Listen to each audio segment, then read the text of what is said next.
పిల్లలు మనకి ఏ విషయం అర్థం కాకుండా కూడా గుర్తుపెట్టుకోండి, దేవుని యొక్క సన్నిధికి వెళ్ళి మొరపెట్టాలి. ప్రభువా, ఈ విషయం నాకు అర్థం కావడం లేదు, నా కళ్ళు తెరవండి, నా మనోనేతలు తెరవచేయండి.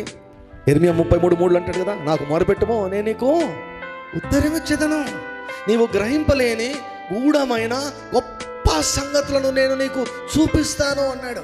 ప్రార్థన అంటే ఊరికి కన్నీరు విడిచి ఏడ్చి గోగోలు గగ్గోలు పెట్టడం కాదండి. ప్రార్థన అంటే వినడం, ఉత్తరం ఇచ్చేంత వరకు మొరపెట్టడం, ఉత్తరం ఇచ్చేంత వరకు కనిపెట్టడం, కనపడేంత వరకు, చూసేంత వరకు, తెలుసుకునేంత వరకు, అర్థమయ్యేంత వరకు దేవునికి సన్నిధిలో వెలుగులాడడం ప్రార్థన అంటే. You have to pray and you need to pray till you here from God.